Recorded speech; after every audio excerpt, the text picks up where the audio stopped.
So, News Tower, it's set in the 30s in New York, which was also start of the big band era. Count Basie, Duke Ellington, they really defined the genre. So it really felt like an opportunity there to try to grab that vibe. Yeah, so, it's jazz music and it has to be authentic, at least I think so. And, it has to be played by real people. We did, however, give it a little bit more of a modern feel since it's a video game.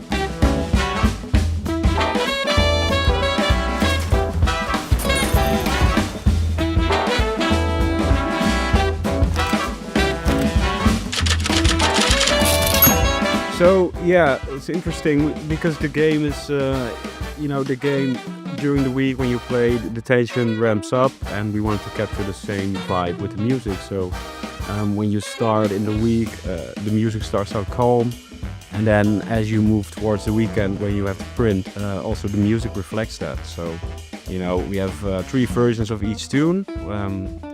One is purely improvised, very calm, very spacey.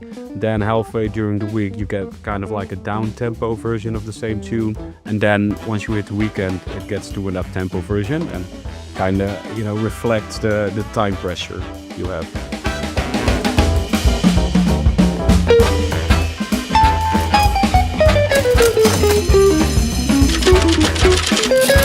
So, I went to Jack van der Ven, the producer, 10 weeks in a row.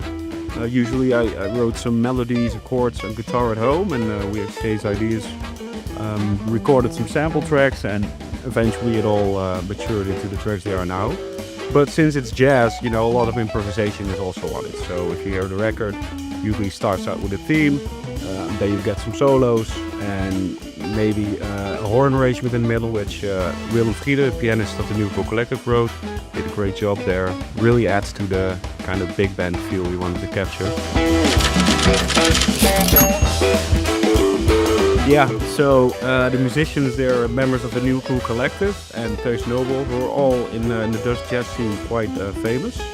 The New Cool Collective is led by Benjamin Herman, amazing saxophone player, and I gotta say they really did an amazing job.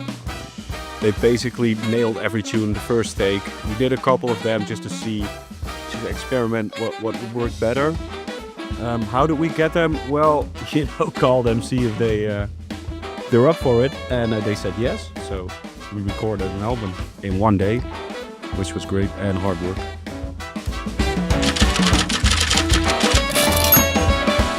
We did iterate on the music in the studio. And I mean, obviously it's jazz, so every rendition is a bit different. But also, as I said before, we wanted to have down-tempo, up-tempo versions of the song. So they did 2 takes on every track, and then they also did like pure improvisation based on the tracks we had, which turned into the tracks you usually hear at the beginning of the week, the more mellowish tracks.